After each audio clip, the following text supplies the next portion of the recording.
C'est le mois de Ramadan, le mois le plus important pour la communauté musulmane. C'est un mois de prière, de pénitence, d'abstinence et surtout de jeûne. Alors, c'est un mois où on ne mange rien du tout de toute la journée jusqu'au coucher du soleil. Comment est-ce qu'on est plus productif quand on a faim et quand il est l'heure de manger? Comment est-ce qu'on mange convenablement afin de ne pas tout déséquilibrer? Ce sont autant de questions auxquelles on essaiera de répondre dans ce tout nouveau numéro des Femmes d'ici. Alors, asseyez-vous très bien, ça commence tout de suite.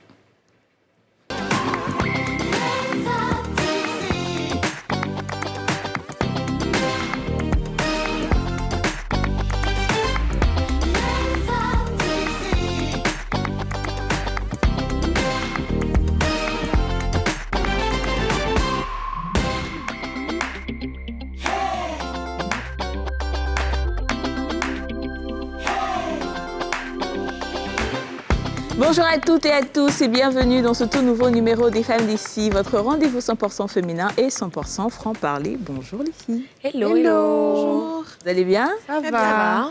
Écoute, nouvelle semaine. Oui, nouvelle semaine. Début de semaine et deuxième semaine de Ramadan environ. Exactement, exactement. Ça va toujours? Oui, ça va. Là, je ne sais pas si vous vous rendez compte, mais j'ai changé un peu le timbre de ma voix. Parce que... c'est l'heure de déjeuner, c'est pour ça. Tu économises la voix, en fait. Voilà, exactement. Non, c'est vrai, c'est important. Je préfère économiser ma voix parce que si elle est trop piquante, je risque d'avoir faim à un certain moment. Donc même la voix, l'intonation de la voix peut dire si tu as faim ou pas. Tu dois tout modérer. Enfin, En fait, c'est vraiment comme un marathon. Tu approches l'heure et ton énergie va progressivement baisser. Voilà. Et donc, il faut vraiment pas tout donner d'un coup, quoi. Parce que sinon, tu t'en sors pas. Je peux pas trop crier en ce moment. Désolée. Alors justement, les filles, on est 3 sur 4 sur ce plateau à être musulmanes. Donc, on est dans cette période de jeûne qui, comme tu l'as dit en introduction, chamboule nos habitudes complètement. Hein. On ne mange pas, on ne boit pas non plus pendant toute la journée jusqu'à ce que le soleil se couche. Le soleil. Ouais, c'est ça. Ah, c'est la deuxième semaine. Le soleil se couche, c'est la deuxième semaine, c'est ça. Alors, qu'est-ce que ça représente pour vous, ce mois? Oui, franchement, ce mois, pour moi, c'est le mois le plus, comme j'ai dit, c'est le mois le plus important, c'est le mois le plus sacré, c'est le mois où je me surpasse le plus dans tout ce que je fais. C'est le mois où je prends le temps pour moi-même, je prie, je fais des aumônes, je partage, en tout cas, tout ce que j'ai pas et que je souhaite même faire plus dans les autres mois, parce que c'est bizarre, mais dans le mois de Ramadan, tu as l'impression que tu es plus apte à faire certaines choses que tu ne fais pas les autres mois. Oui. Comme si, quand on dit le diable est attaché, on dirait il est vraiment attaché même, quoi, tu vois, parce que tu fais plus de choses, donc c'est vraiment le moment de maximiser sur tout ce qu'on ne peut pas faire les autres mois. Donc pour moi, c'est très, très, très important. Écoute, c'est très important pour moi aussi. J'ai tendance à dire que c'est mon mois préféré. Je ne sais pas pourquoi, mais l'ambiance du Ramadan me procure quelque chose d'assez particulier, donc j'aime beaucoup ce mois. En plus, comme tu l'as dit, c'est vraiment le mois où tu fais des efforts. Tu fais plus d'efforts dans tout. Tu es plus assidu dans la prière. Tu fais plus de prières surérogatoires, tu as tendance à partager avec les autres, même pour la rupture, quand on fait à manger, on a tendance à donner aux voisins. C'est vraiment un moment de grande générosité que j'aime beaucoup, la symbolique autour du Ramadan, mais aussi le côté spirituel que ça représente. Écoutez, je vous rejoins toutes les deux. Hein. C'est vraiment, effectivement, comme c'est un mois de challenge, parce que finalement, on a beaucoup de choses dont on doit s'abstenir, en tout cas tout au long de la journée. Et ça nous pousse finalement à faire plus, à faire des efforts. Et je pense qu'on est tous un peu plus intentionnels dans notre religion, dans notre rapport à la religion, parce qu'on est en fait une communauté qui se retrouve autour de ce culte-là, de cette pratique. Et effectivement, le point qui pour moi est encore plus beau, c'est vraiment la notion de partage. Le fait d'être autour d'un repas tous les soirs, et puis peut-être même de partager au-delà de ta famille avec d'autres personnes, des personnes démunies. Et aussi de comprendre, parce que c'est ça aussi l'idée du Ramadan, c'est le jeûne, c'est pouvoir comprendre ce que des personnes qui sont beaucoup moins favorisées, voire vraiment démunies, ressentent à travers la faim, à travers la soif. Et c'est important. Quelque part, ça te fait prendre conscience de beaucoup de choses. Vous savez, c'est pas si différent que aussi le carême chrétien. Hein. C'est la même chose, sauf que peut-être que les prières ne sont pas les mêmes. Mais sinon, l'idée est la même. L'idée de tout carême, c'est surtout de faire pénitence, de s'auto, on va dire... de s'auto-discipliner, de surmonter les difficultés, que ce soit de la nourriture, mais que ce soit aussi dans le mental. Parce que voilà, les gens qui ont l'habitude d'inciter ou bien critiquer, là, naturellement, leur bouche la sont fermée. Mais pourquoi, au final, c'est surtout se rapprocher de notre Dieu. Parce que là, à la fin, comme on dit, la vie sur Terre ne s'arrête pas que là, c'est après. Et c'est tout ce qu'on fait sur Terre qui va déterminer la suite du futur. Donc, je vous encourage, en tout cas, les filles, à tenir le coup. En tout cas, c'est pour une bonne cause. Merci beaucoup, merci Aurélie. Alors, comme d'habitude, on porte la question sur la place publique. On vous a donc demandé qu'est-ce que ça représente ce mois sacré du Ramadan pour vous. On va écouter quelques-unes de vos réponses. Ramadan, c'est un truc sacré et c'est un truc aussi parce qu'on a fait beaucoup de péchés et on doit se repentir envers Dieu. Et puisque c'est pas facile aussi pour le Ramadan, et c'est un truc qui c'est bon parce que c'est pas facile à faire, mais une fois que tu as pu faire ça, en tout cas ça a beaucoup t'aider, ça a diminué beaucoup de choses dans ta vie. Et là aussi, et tout ce que tu as besoin envers Dieu, et quand tu fais le carême, ça peut t'aider à un peu diminuer un peu les problèmes parce que le Ramadan, ça présente beaucoup de choses pour moi et c'est une fierté. Si je fais le carême, c'est une fierté à moi et puisque je me repentis envers Dieu. Le Ramadan, c'est un mois de carême, c'est un mois où chacun d'entre nous, c'est-à-dire que humainement parlant, on va vers Dieu pour faire un peu ce que Dieu a pour nous. Mais c'est un moment où voilà, on doit faire pardonner de nos péchés. On doit lui dire nos manques, voilà, on doit lui dire ce que nous manquons, nos péchés et tout et tout. Le mois de Ramadan, c'est un mois de partage, un mois de pitié, un mois de paix. Et puis un mois de pardon surtout, un mois de cohésion surtout. Voilà un mois de paix. Bien que la paix.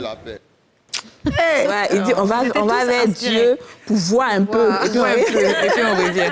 Non, mais c'est inspiré les deux. Ce qui attire un peu mon attention, c'est que ce soit chez les chrétiens comme chez les musulmans, tout le monde fait le carême, tout le monde est gentil. Mais quand on dit le carême est fini comme ça, là, toutes les bêtises se reprennent. En fait, les boîtes de nuit à Abidjan sont vides à la période de carême. C'est terrible. Normalement, c'est pas comme ça. Tous les acquis du Ramadan pour l'après. Mais toi-même, déjà, tu dis après, il y a plein qui ne font même pas après. C'est-à-dire que pendant qu'il est en carême, là, quand il voit une go, il dit, ma chérie, attends, à 18h, donne ton numéro de téléphone. Mais c'est vrai. Si, tu vois. Donc, je dis qu'on n'est qu'à se concentrer. On n'a qu'à faire un effort, on va se concentrer. C'est pas beaucoup, c'est un mois seulement. Je te dis. Bon, on aura l'occasion, on va en parler maintenant avec nos deux invités. On aura Dr Maury Traoré, il est médecin. Il va nous rejoindre maintenant sur ce plateau. Il sera accompagné de Imam Bakary Koné, qui est guide religieux. Bonjour à tous les deux, bienvenue sur le plateau des Fermes. Vous allez bien? Ça va, la grâce de Dieu, on ne se plaint pas. Super. Bon, messieurs, avant de vous donner la parole, je vous propose quand même de faire un petit point sur justement l'histoire de ce mois sacré des musulmans. On revient juste après. C'est l'un des piliers de l'islam et le mois de l'année le plus attendu par les musulmans à travers le monde. Le Ramadan intervient au 9e mois du calendrier musulman. Et cette année, en Côte d'Ivoire et dans de nombreux pays, c'est le 13 avril qu'a débuté le jeûne musulman. Selon l'histoire, l'archange Gabriel est apparu au prophète Mahomet lors de la 27e nuit du mois de Ramadan pour lui révéler le Coran. C'est la nuit du destin. Afin de célébrer cet événement majeur de l'islam, le jeûne a été instauré durant ce mois sacré de Ramadan, la 2e année de l'hégire selon le calendrier islamique. On pense que le premier jeûne a eu lieu lorsque le prophète Mahomet a persuadé les habitants de Médine de renoncer à leur nourriture pour en faire don aux fidèles affamés qui le suivaient depuis la Mecque. Il est considéré comme un moyen de se rapprocher de Dieu et de se concentrer plus clairement sur sa relation avec la religion. C'est le seul mois parmi les 12 mois que Allah a donné aux musulmans donc, de se rapprocher de lui, de demander sa clémence, de demander également la rémission de ses péchés, puisque nous sommes tous des fautifs. Donc pour se rapprocher de Dieu, il faut d'abord être ami du Saint-Coran, du noble Coran, pendant ce mois béni du Ramadan. À travers les aumônes, on peut se rapprocher de Dieu. Chercher à souder les liens familiaux, on peut se rapprocher de Dieu. Le Ramadan est le mois le plus sacré de l'islam, observé par la plupart des 1,7 milliard de musulmans dans le monde. Alors, Imam, je pense que je vais essayer de vous demander un peu les fondamentaux du Ramadan. Qu'est-ce qu'on doit faire pendant le Ramadan? Alhamdulillah, salam la Rasulullah. Louange à Dieu, que sa paix, sa bénédiction soit sur ses élus. Amen, amen. Alors, donc, les fondamentaux du mois béni de Ramadan, et avant même de parler des fondamentaux du mois béni de Ramadan, il faut savoir qu'est-ce que Ramadan.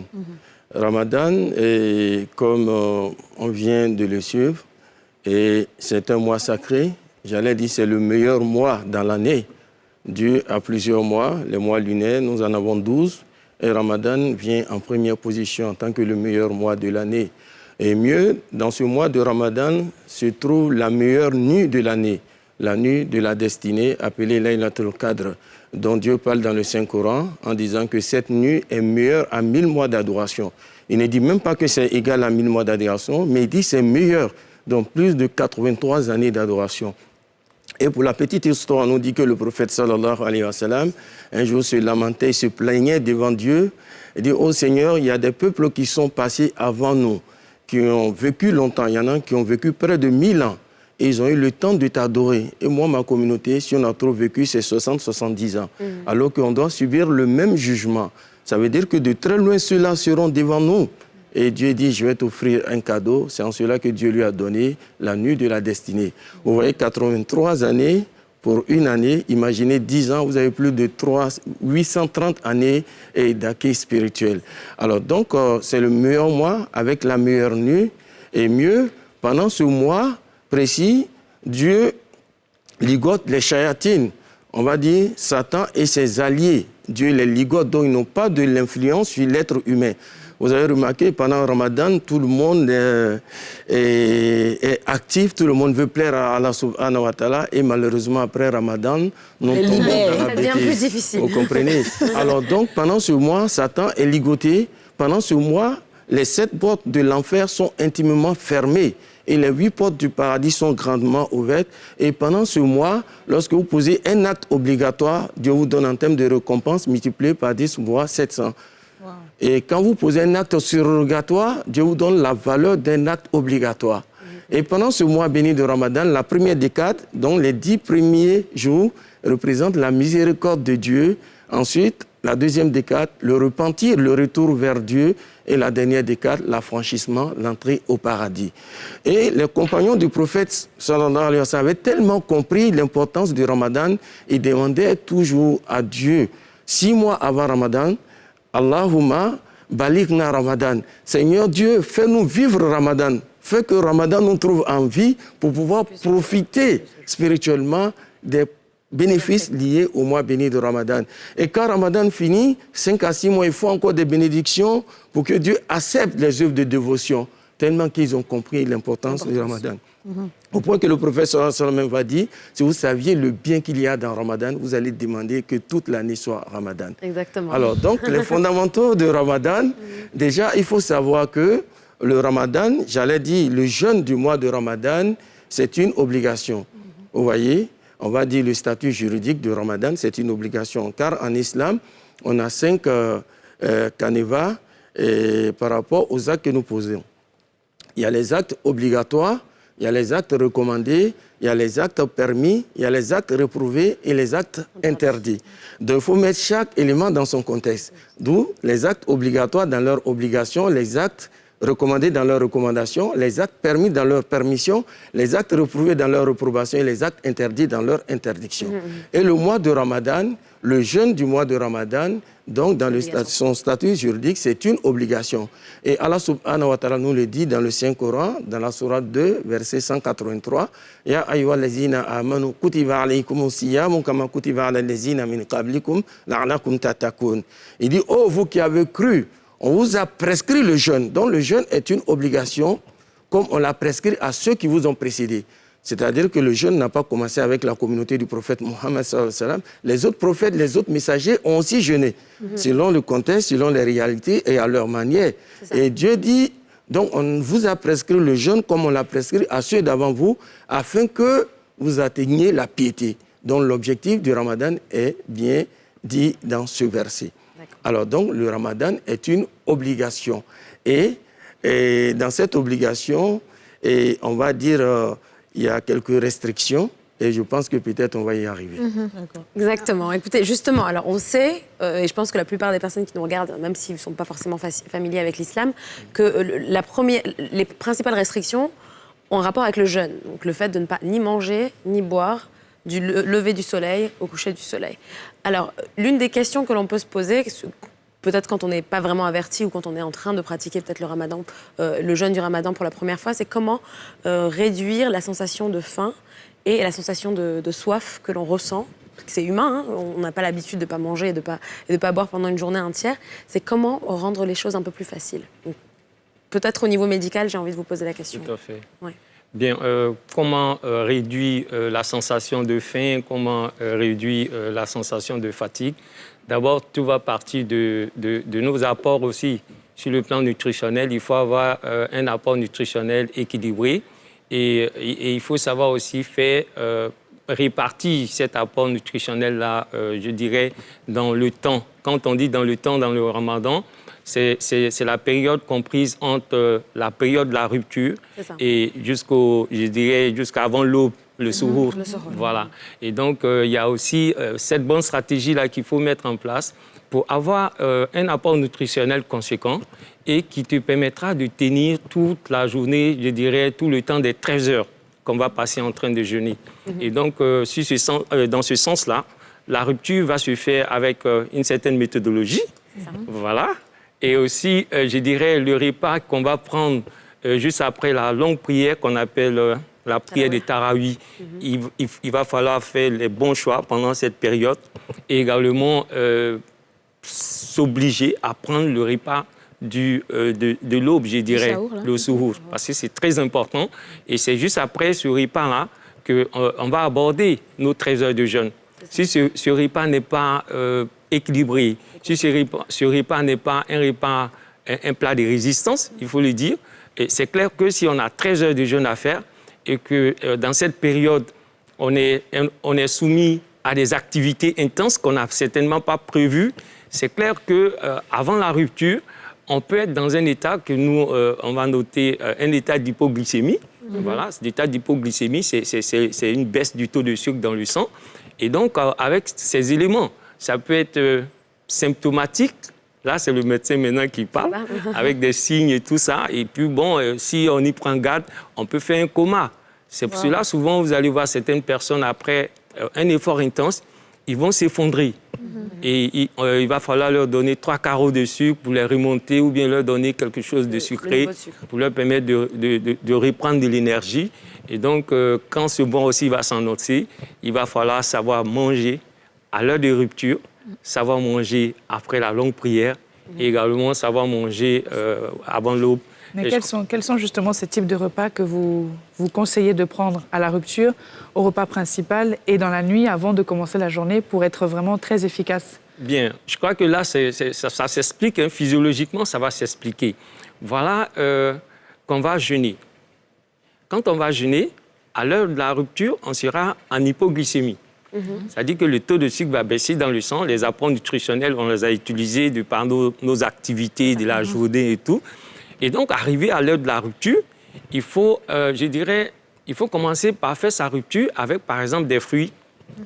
On peut prendre, par exemple, la date, on peut prendre des oranges, on peut prendre de la mandarine, de la papaye. D'accord? Ça peut être les premiers éléments qu'on va choisir. Et on peut prendre, je dirais, un thé qui n'est pas trop chaud, qui n'est pas aussi trop froid. Voilà, on peut prendre aussi du café. On peut prendre un peu de bouillie, tout ça, c'est stratégique. Voilà, un estomac qui est vide, qui est un organisme qui est en état d'hypoglycémie, et puis, voilà, qui doit faire sa rupture. Il faut pouvoir démarrer son alimentation.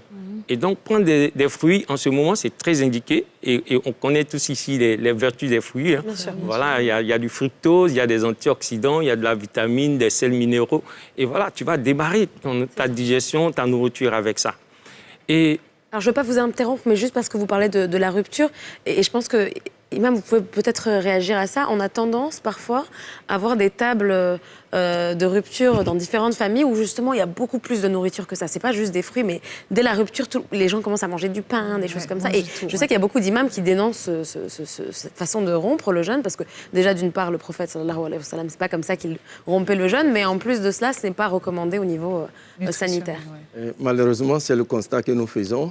Et pour un peu abonder dans le même sens que le docteur, il faut savoir qu'en islam, le jeûne, c'est vrai, la première définition, c'est l'abstinence de manger, de boire et d'avoir des rapports intimes avec son époux, son épouse.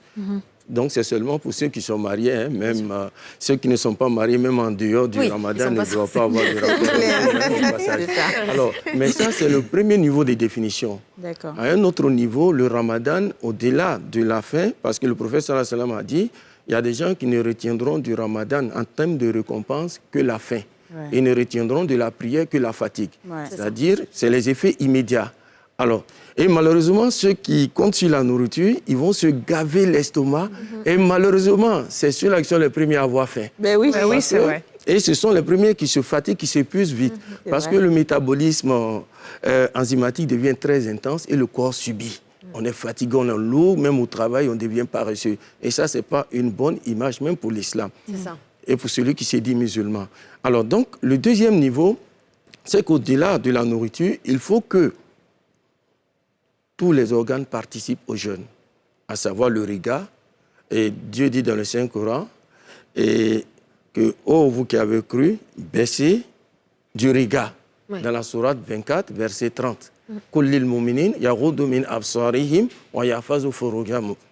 Donc, baisser du regard, mais dans la vraie définition, c'est discipliner le regard. Parce que le mal en question peut se retrouver en bas et vous allez regarder. Donc il s'agit de discipliner le regard. Et Dieu parle de la même chose aux femmes aussi, de discipliner le regard. Alors donc, on ne regarde pas n'importe quoi. Donc il faut amener aussi le regard à jeûner. Deuxièmement, il faut empêcher les oreilles d'écouter n'importe quoi. Tout ce qui est obscène, on se prive de les écouter. Les oreilles doivent jeûner. Il faut préserver la langue, de dire des légèretés langagières, des grossièretés et autres. Dieu dit, « Ya ayyuhallazina amanu, ittaqullaha wa qulu qawlan sadidan » Oh, vous qui avez cru, craignez Dieu et parlez avec droiture. Donc, à défaut de dire de bonnes paroles, d'invoquer Dieu, il faut préserver sa langue, des légèretés langagières, de la médisance, critiquer les autres, parler en mal des autres, la calomnie et autres. Et tout cela participe au jeûne. Et le dernier niveau, il faut amener même l'esprit à participer au jeûne. Empêcher la pensée de penser à des choses qui ne sont pas bonnes. En d'autres termes, c'est tout le corps. C'est le plus difficile, c'est le plus haut niveau. Autrement dit, tout le corps, l'entièreté de l'être humain participe au jeûne. Si bien que, on a parlé de nourriture tout à l'heure, il peut arriver que dans votre boulot, vous ayez faim. Mais à cause du stress, du travail à abattre, et vous oubliez même la nourriture. Oui, bien sûr. Alors, donc, c'est une question de priorité et d'objectif.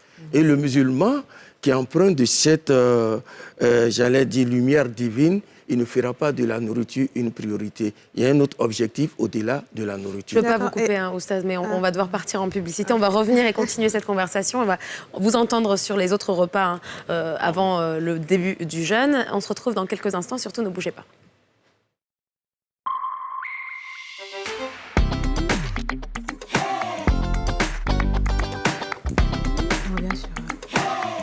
Bienvenue si vous nous rejoignez, vous êtes sur NCI, la nouvelle chaîne ivoirienne, et vous êtes dans votre émission préférée, Les Femmes d'ici. Aujourd'hui, on parle du Ramadan, comment bien vivre son Ramadan, quand on sait que le Ramadan bouleverse un peu toutes nos habitudes. Et nous sommes aujourd'hui avec Maury Traoré, il est médecin, diabétologue, et il est accompagné de Imam Bakary Koné. Et tout juste avant de partir en pub, on a parlé un peu de la nourriture, comment est-ce que l'esprit, tout le corps doit se mettre au diapason pour le Ramadan. Mais j'aimerais qu'on revienne un peu, qu'on termine sur la nourriture. Quand les gens mangent beaucoup, quand il y a des tables qui sont pleines, est-ce que c'est normal? Déjà, la réponse est claire, hein, c'est pas normal. Ouais.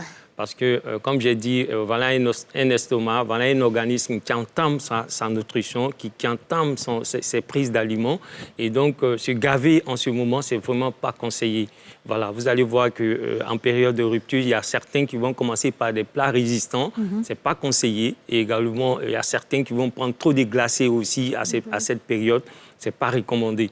D'autant plus que juste après la rupture, on ira pour la prière de Maghrib. Hein, et après la prière de Maghrib, on a encore le temps de manger un peu.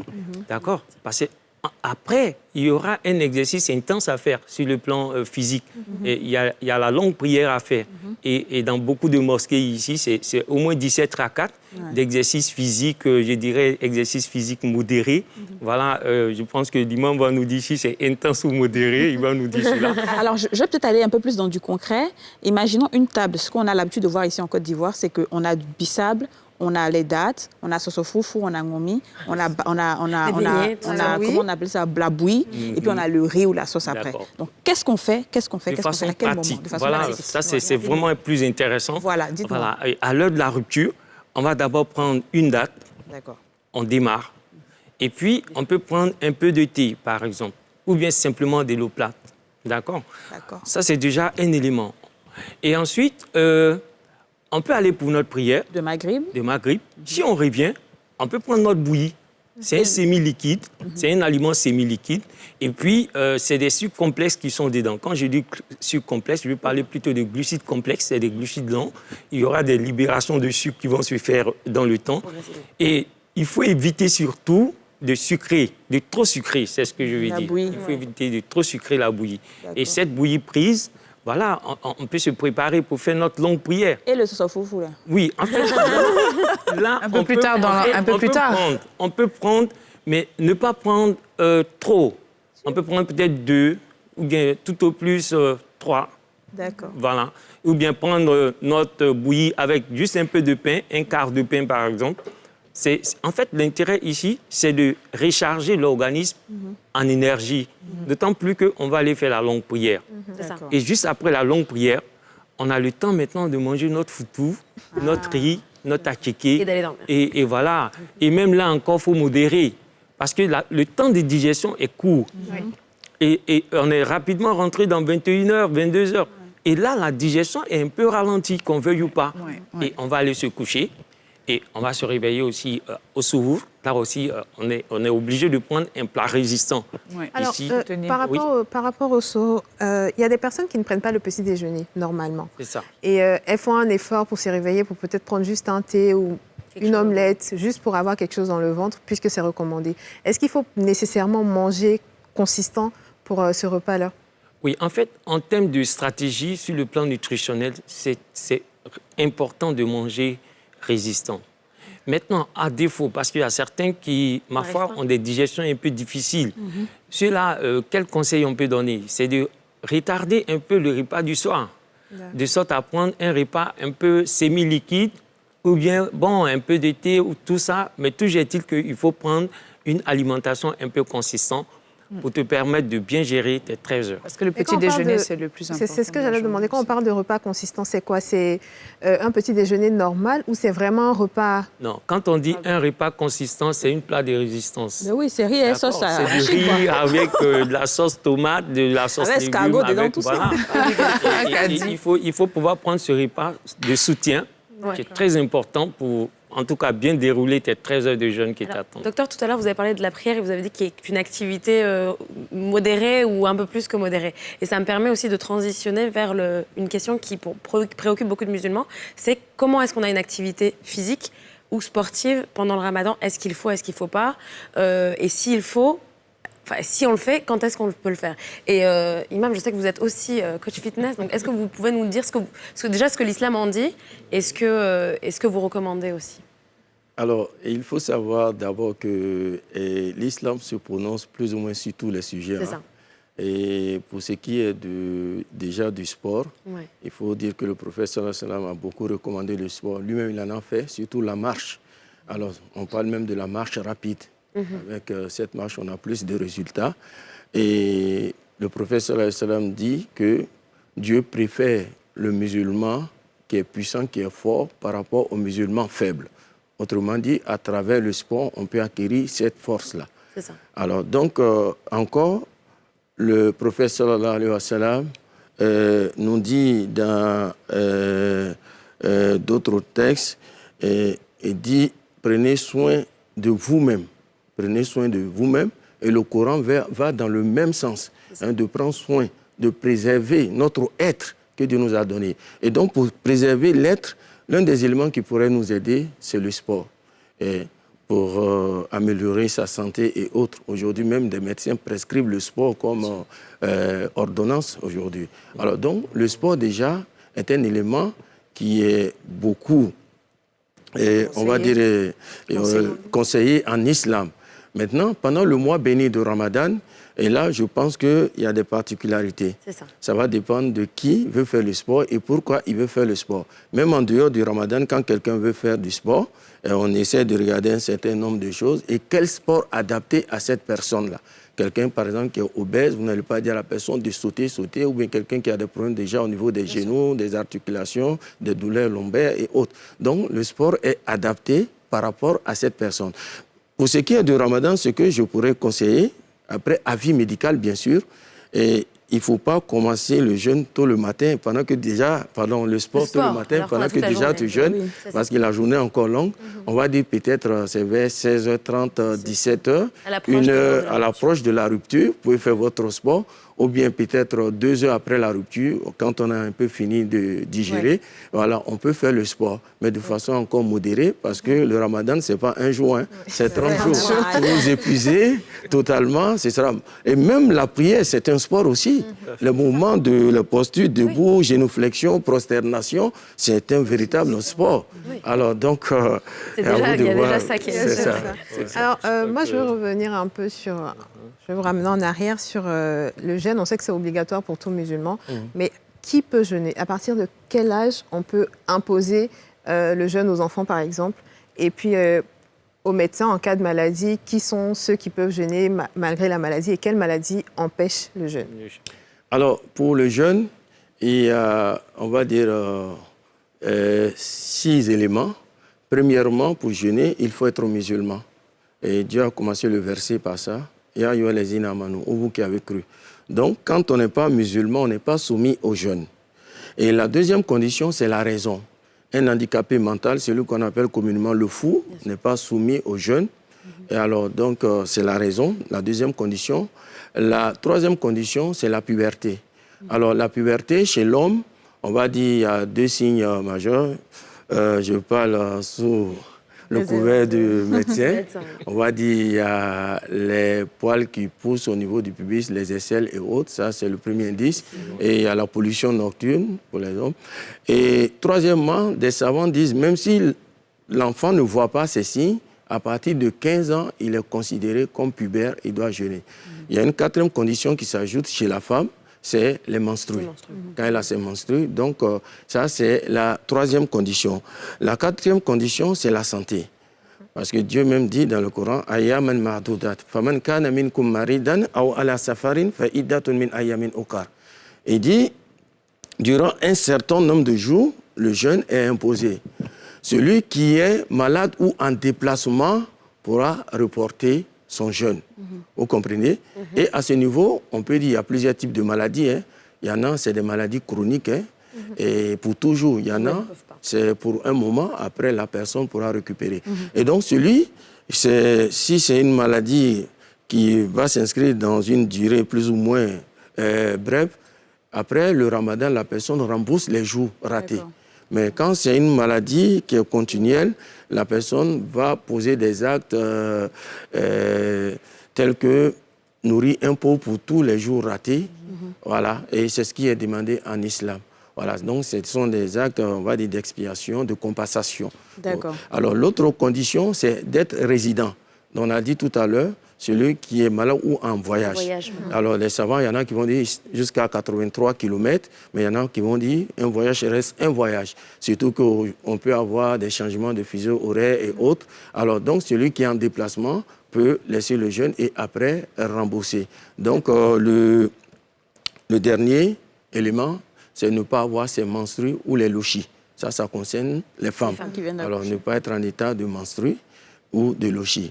Et quand cela passe, après Ramadan, on rembourse les jours. Les jours pas effectués. D'accord, on va aller rapidement, on n'a plus beaucoup de temps. Pour ce qui est du cas du malade, est-ce qu'il peut jeûner, est-ce qu'il ne peut pas jeûner? Voilà, il faut répartir les maladies en 2 grands groupes. Je peux dire, il y a des affections qu'on appelle des affections aiguës. Et aussi, il y a des affections, ou du moins des maladies qu'on peut dire en phase aiguë. Et puis, il y aura des affections chroniques. Les affections aiguës, ça peut être un accès palustre, une fièvre typhoïde et autres, ou bien une intervention chirurgicale et autres. C'est une situation urgente qui s'impose. Et là, le jeûne est carrément contre-indiqué. Maintenant, pour ce qui est des affections chroniques, je vais parler par exemple du diabète, de l'hypertension. Voilà, il y a certaines affections qui vont être des affections avec lesquelles on sera amené à vivre. Et donc, quand c'est comme ça, c'est-à-dire la décision du médecin est très importante. Quand on prend le cas de l'hypertendu, ça sera de voir est-ce que son hypertension est contrôlée. Est-ce qu'il a moins de facteurs de risque associés de comorbidité? On a entendu beaucoup ces expressions-là ces derniers temps. Oui. Est-ce qu'il a beaucoup de comorbidités associées à son hypertension artérielle qui va certainement l'empêcher de pouvoir jeûner? Là, le médecin pourra prendre clairement la décision. C'est la même chose pour le cas du diabétique. S'il a un diabète qui n'est pas contrôlé avec beaucoup de complications ou bien même de comorbidités, comme j'ai dit, on va lui dire, mais attention, tu ne pourras pas jeûner parce que tu as haut risque. Si tu décides de jeûner, voilà à quoi tu t'exposes. Je crois que ça, c'est des éléments très importants. Et ce que nous, on recommande, c'est de pouvoir faire cela avant le ramadan. En pré-ramadan, c'est des situations qu'on doit pouvoir bien définir, stratifier le niveau des risques et voir la faisabilité du jeûne pendant le ramadan. Vous n'avez pas parlé des femmes enceintes. Est-ce qu'elles jeûnent ou pas? Oui, bon, je ne sais pas. Voilà, sur l'angle médical, la femme enceinte doit aussi faire sa consultation sur son gynécologue. D'accord? Ça dit que le gynécologue sera en mesure de dire que voilà, vous ne pouvez pas jeûner, vous pouvez jeûner, ou voilà les conditions. Voilà ce qu'on nous aurait dit. Je ne suis pas gynécologue, je parle sous leur contrôle certainement. Le premier trimestre est vraiment à haut risque de jeûner. Le dernier trimestre est également à haut risque de jeûner parce que là, il faut préparer l'accouchement. L'autre, la grossesse se met en place. Et l'espace intermédiaire, et là aussi, c'est jugé par le gynécologue. Pour voir la faisabilité. En tout cas, parce que si c'est une femme qui, ma foi, ne supporte pas la faim, il y a la gestion de la grossesse, et puis il y a peut-être une anémie en dessous qui ne dit pas son nom. Vous voyez, le gynécologue est bien placé pour faire ce point. Et ces femmes-là, quand elles ne jeûnent pas, est-ce qu'elles remboursent après? Oui, effectivement, parce qu'elles sont un peu dans le lot des malades ici.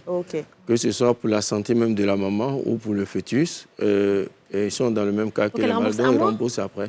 Elle rembourse un mois? Mais je veux dire, si c'est un mois de raté, vous remboursez. Est-ce que vous êtes vraiment, comme on dit, fermé à la possibilité de faire des concessions pour des personnes qui sont malades mais qui insistent quand même pour faire? Est-ce que, par exemple, vous pouvez accepter qu'ils boivent peut-être un verre d'eau dans la journée ou est-ce qu'il y a peut-être un fruit à la place de manger? Est-ce que vous arrivez à faire des concessions souvent à ce niveau-là où vous êtes vraiment fermé? Pas de demi-mesure. Non, je n'aime pas. Et puis le truc, c'est que ce n'est pas les humains qui font des concessions. Le truc est déjà fait depuis longtemps. Après, en fonction des religions, il y en a qui font des concessions, il y en a qui font pas. Oui, c'est vrai. D'accord. En islam, c'est pas le cas. On est déjà à la fin de cette interview. Merci beaucoup à vous tous les deux d'avoir été. Il y avait beaucoup de choses à dire. On vous réinvitera. Oui, on vous réinvitera, c'est sûr. Puisque le mois de Ramadan, c'est un mois. D'accord. Moi, je crois qu'il faut beaucoup de sagesse dans la façon de prendre ces aliments pendant cette période. C'est ça, c'est important. Sortir avec un surpoids.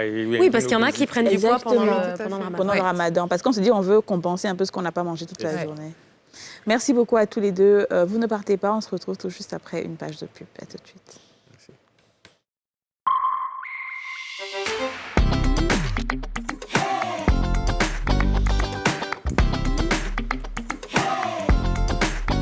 Bienvenue à vous si vous nous rejoignez sur le plateau des Femmes d'ici. Les Femmes d'ici, c'est tous les jours de la semaine, du lundi au vendredi dès 13h05, sur le numéro 4 de la TNT et la chaîne 204 du Bouquet Canal. On va à présent passer à notre rubrique Dans le miroir 2. Et aujourd'hui, on a porté notre attention sur une nutritionniste particulièrement focalisée sur la question du repas équilibré avec petit budget. On regarde et on se retrouve après.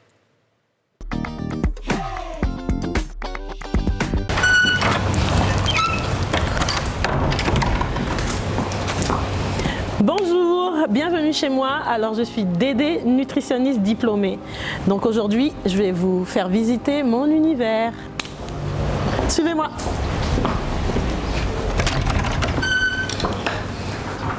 Alors aujourd'hui, on va manger de la tchéké, le plat national à tchéké poisson. Alors, je vais commencer par mes tomates. Après des études en biologie médicale, La passion pour la cuisine prend le dessus et Dédé décide de se spécialiser en nutrition. 6 années plus tard, elle décroche son diplôme de nutritionniste à l'Université de Moncton au Canada. Après avoir vécu plus d'une dizaine d'années au pays du sirop d'érable, Dédé Yebovi, plus connue sous le nom de nutritionniste Dédé sur les réseaux sociaux, vit depuis maintenant 4 ans à Abidjan. Aujourd'hui, elle nous fait découvrir sa définition d'un repas équilibré. On a du attiéké, d'accord? On a du poisson, et là on a des tomates, des oignons, un petit peu de persil et un petit peu d'avocat. C'est petit budget, ça, tout le monde. Enfin, je crois que la majorité des personnes peuvent se le permettre. Et là, ça, c'est une assiette tout à fait équilibrée. C'est ce qu'on retrouve les principaux groupes alimentaires. Il n'y a pas 10 000 tonnes d'huile, il n'y a pas 10 000 tonnes de sel. Avant de préciser pourquoi il est important d'avoir une alimentation équilibrée. En fait, ça a un impact sur notre santé.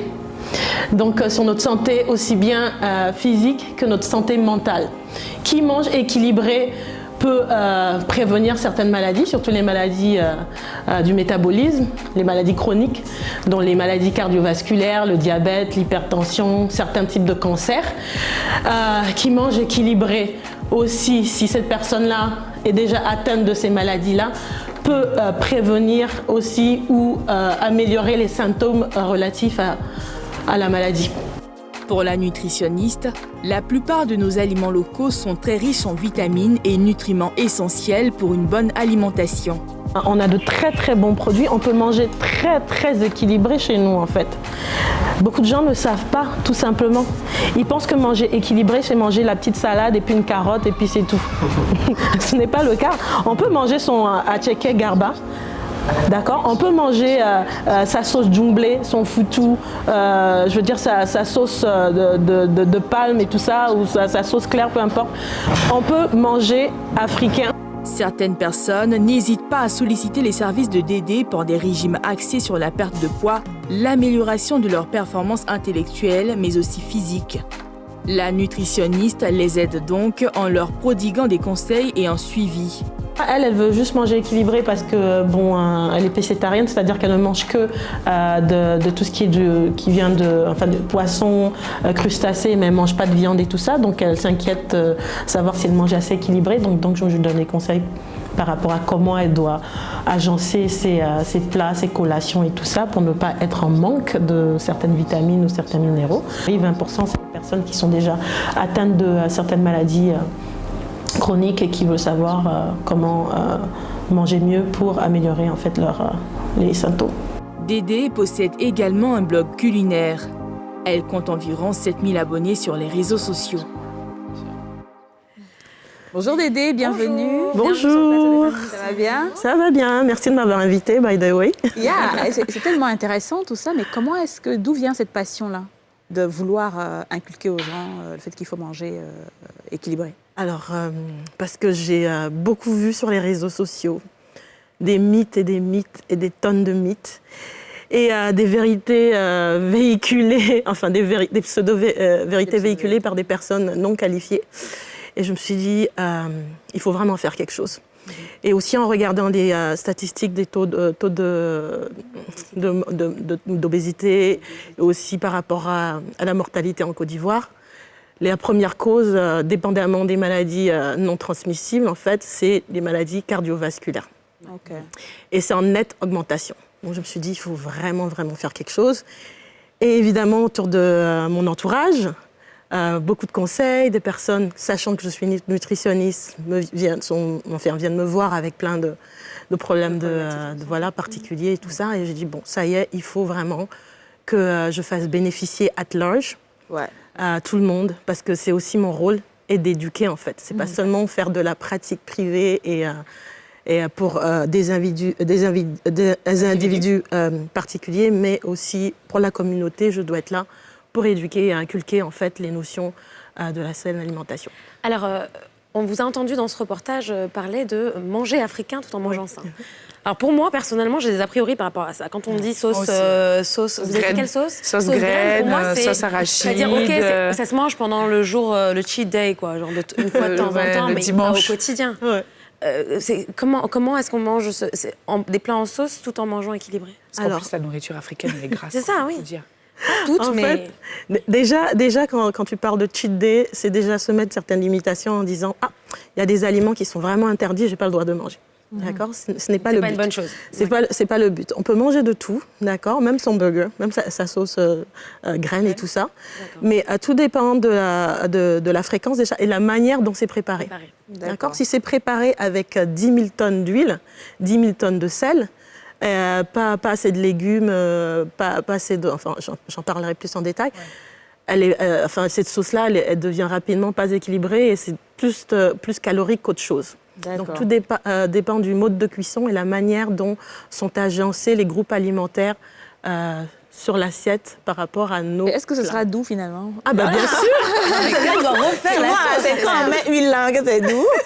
Peut-être que c'est pas avec de l'huile et justement c'est la question qui vient, c'est est-ce qu'il faut un repas, comme vous dites, équilibré, c'est qu'il faut vraiment avoir l'entrée avec énormément de salade, on va dire, ou de légumes. Et puis après, on a le droit de s'autoriser un petit riz avec de la sauce arachide. Et puis à la fin, un dessert. Ou est-ce qu'on peut manger juste le repas, la sauce graine, et puis après, manger autre chose le soir? Disons que sur votre assiette et tout ça, vous devez retrouver certains groupes alimentaires.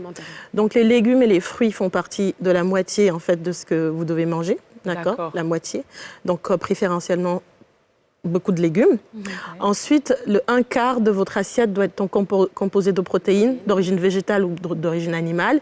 Et l'autre 1/4 doit être composé de glucides, de féculents et plus préférentiellement de produits céréaliers. D'accord? Maintenant, vous agencez comme vous voulez. Soit vous prenez vos légumes sous forme de crudité en salade, en entrée. Et ensuite, après, vous pouvez manger votre foutou avec votre sauce claire, par exemple. Donc, de toute façon, vous avez eu vos légumes sous forme de crudité en entrée. Donc là, votre assiette, elle est équilibrée, en fait. D'accord. Okay. Donc, en fait, il faut considérer l'assiette. On divise. Voilà. La moitié pour les légumes. Voilà. Un petit côté pour le foutou et un autre côté pour la sauce, c'est ça? Exactement. Donc, les légumes, vraiment comme vous voulez, en crudité, en sauce, sauté, grillé, mais il les faut. Pour quelqu'un qui est végétarien, par exemple, comment il fait pour consommer des protéines? Et pour quelqu'un qui est pécétarien, j'ai entendu ça, qui mange que du poisson, par exemple, est-ce que finalement, on n'a pas des manques? Des carences. Des carences, voilà. Ouais. Déjà, il faut savoir que pour commencer un régime végétarien, il faut vraiment le vouloir et se renseigner comme il faut avant de commencer. Donc, monsieur, madame, tout le monde ne se lève pas comme ça. Ou ne va pas sur Dr Google pour chercher comment faire ce genre de régime-là. Donc, il faut savoir que si ce genre de régime-là n'est pas suivi correctement, on s'expose à des risques, des carences au niveau de certaines vitamines et de certains minéraux. Donc, on entend très souvent des personnes végétariennes, quand c'est mal fait, qui sont anémiques, par exemple, d'accord? Donc, c'est important d'avoir ces protéines, pour répondre clairement à la question. Les protéines, il y a des protéines d'origine végétale aussi, d'accord? Il y a des protéines d'origine animale, mais végétales. Dans les protéines végétales, c'est tout ce qui vient des plantes. Donc, on pense, par exemple, aux haricots secs, aux pois chiches, aux lentilles, au soja, d'accord? Ce sont des protéines d'origine végétale.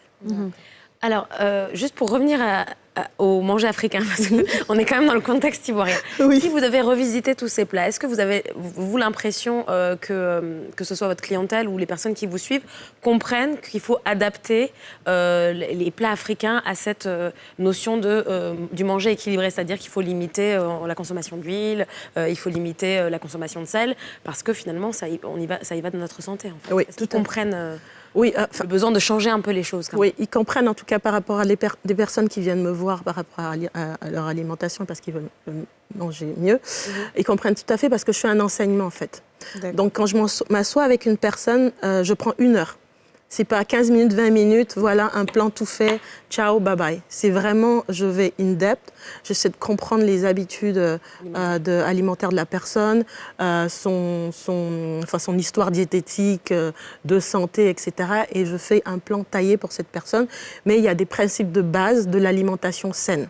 En sachant que des personnes viennent me voir pour des pertes de poids, enfin majoritairement pour des pertes de poids, mais on a des personnes qui veulent parce qu'ils ont changé de régime alimentaire, donc ils sont devenus végétariens par exemple.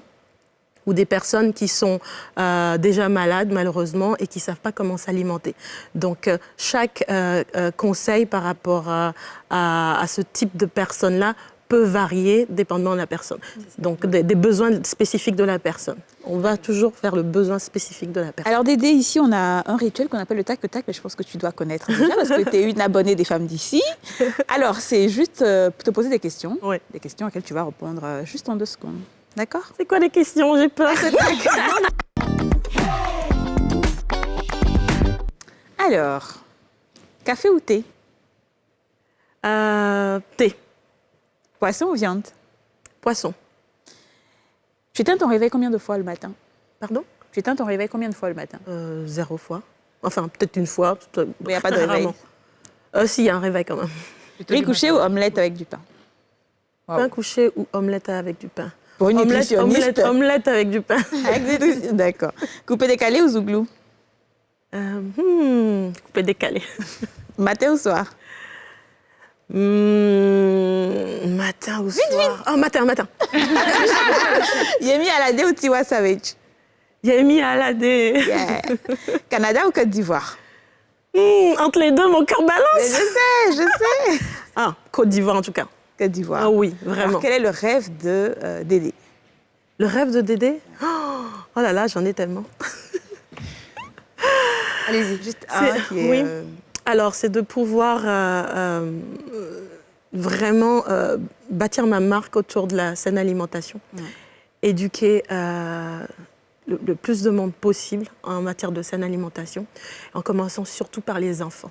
Ouais. D'accord. Très important. Dans les écoles, avoir un programme déjà qui est impliqué dans les écoles sur comment manger sainement, avoir un guide alimentaire ivoirien.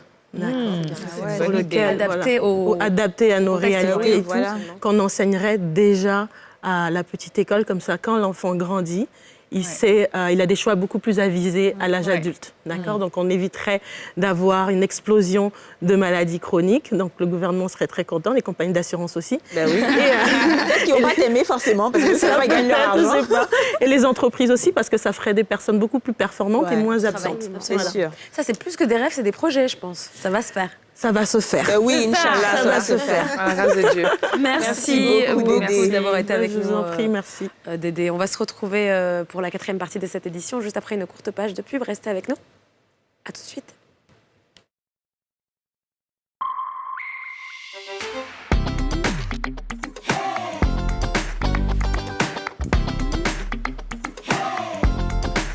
De retour sur le plateau des femmes d'ici, c'est la dernière partie de l'émission et maintenant on va passer à une autre rubrique. Et oui, on va passer à la rubrique ce qu'on retient avec Didja qui va nous parler de quelque chose de pas très jovial, hein, donc violence faite aux femmes, plus particulièrement un drame qui s'est passé à Bingerville entre un beau-père et sa belle-fille. Je vous en dis plus, Didja vous en dit plus dans quelques instants.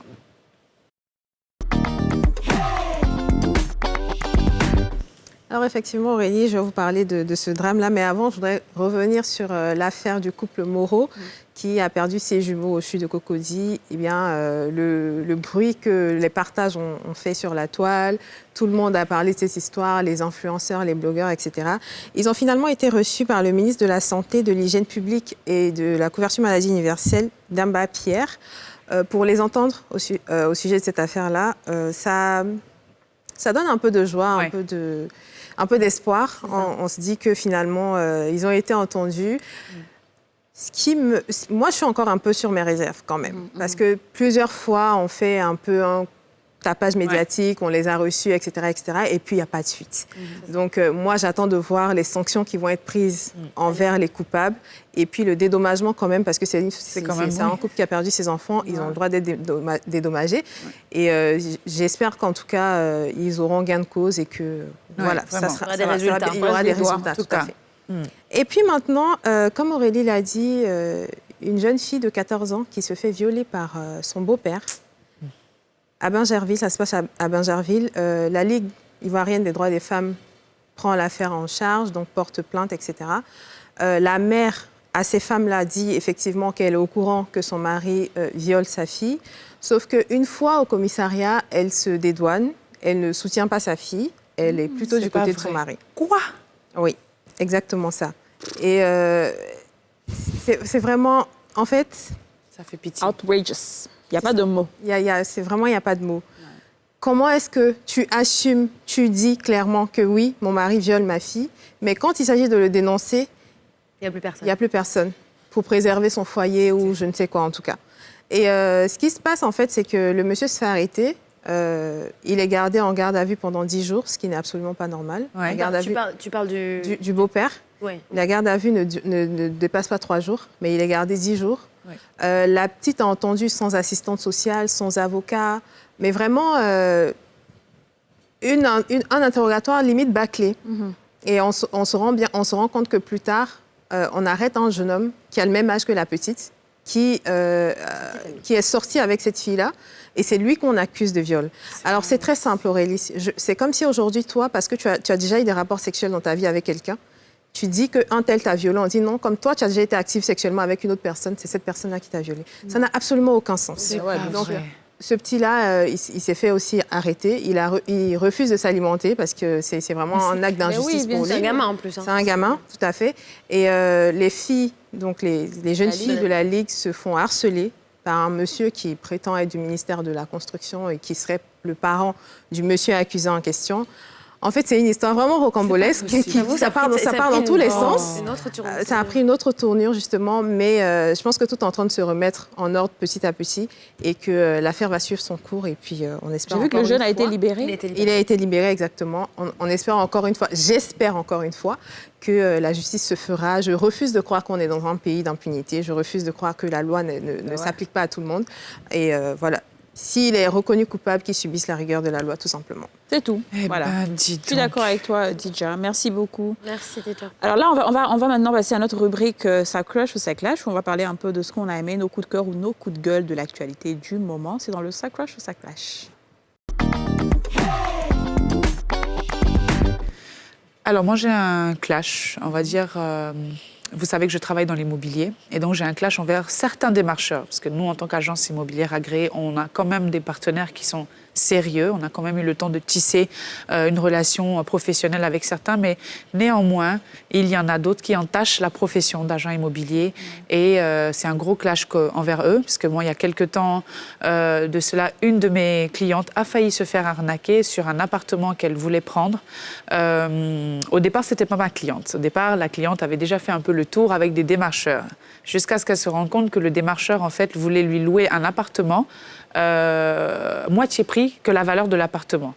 Et lorsque je suis venue lui proposer cet appartement, le prix était au prix normal. Et elle me dit, mais Madame Eliam, est-ce que vous vous rendez compte que j'ai failli me faire arnaquer? Ils sont venus... Parce que vous savez, quand il y a des maisons en construction ou des appartements en construction, ils placent les portes. Voilà. Ils placent le propriétaire, le constructeur place les portes, etc. Et ça vient souvent avec le jeu de clés.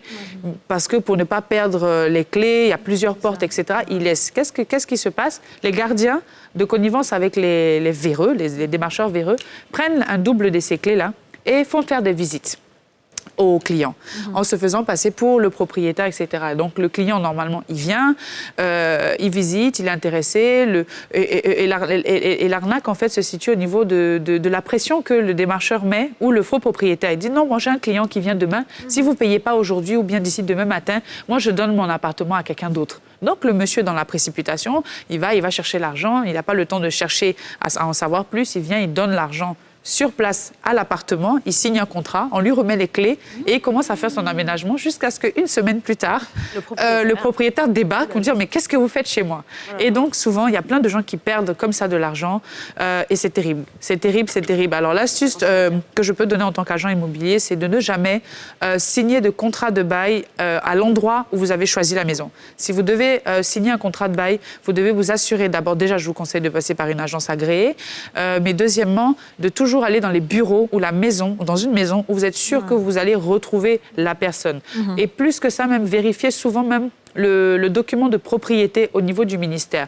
Et souvent, les personnes, comment on appelle ça, les clients se plaignent que oui, tous les jours, c'est vous les agences, vous prenez 1 mois d'agence, c'est trop cher pour nous. Mais est-ce que vous savez qu'on fait un travail de terrain pour être sûr qu'on vous propose quelque chose pour lequel vous n'allez pas vous faire arnaquer? Donc, je vous en prie, notre mois d'agence, là, donnez-nous, ça fait rien. Mais en tout cas, gros clash. Oui, gros clash, effectivement. Envers les démarcheurs qui font du n'importe quoi. Ouais. Ah bon? Quand j'étais étudiante, petite économie avec le soutien des parents et tout, prendre un appartement, tout ça. Je me suis fait bien avoir correctement même. C'est pas vrai, Yako. Ouais. Alors moi, j'ai un crush. Moi, j'ai un crush aujourd'hui et c'est un peu, juste un peu en rapport un peu avec ce que Dija a dit. Mon crush aujourd'hui, c'est à l'endroit de ces nouveaux ministres-là qui sont en train de recevoir les plaintes. C'est-à-dire que quand il y a des plaintes sur les réseaux sociaux, Mamadou Touré, Pierre Demba vient juste d'arriver, il est arrivé avant-hier, mais à peine il a reçu le couple Moreau. Il est allé voir le CHU de Trècheville, le centre gynécologique du CHU de Trècheville, qui était fermé depuis 5 ans. Ça montre qu'aujourd'hui, quand tu te plains sur les réseaux sociaux, les gens qui disent non... C'est un quatrième pouvoir, hein. Finalement, c'est devenu le quatrième pouvoir. Non, quand tu fais ça, ça va pas quelque part là. Aujourd'hui, on montre que ça va quelque part. Ce sont des gens qui sont proches de la population. Et puis, il y a des ministres qui étaient là depuis longtemps, il y a le gouvernement qui était là depuis longtemps. Ça n'allait pas. Mais eux, ils sont vraiment en train de changer les choses. Et je pense que c'est très bien. Ça donne de l'espoir à la population. Maintenant, il faut qu'ils fassent en sorte que ça aboutisse. Exactement. Je sais que Mamadou Touré, il a fait tout récemment, la jeune fille qui avait été déguerpie là, il a reçu et il va l'aider à se réinstaller. Et ça, c'est très bien. Donc, je pense que tout le monde doit prendre exemple sur ces personnes-là. Et puis, tous les ministres dans tous les secteurs d'activité. Voilà. Vous devez recevoir tout le monde. Tu vois, c'est pour ça que j'ai les deux. Toutes les plaintes. C'est ça. Toutes les plaintes. Mais tu veux voir les résultats. La suite. C'est ça. Ah oui, la fille qui a été déguerpie aussi, c'est ça aussi.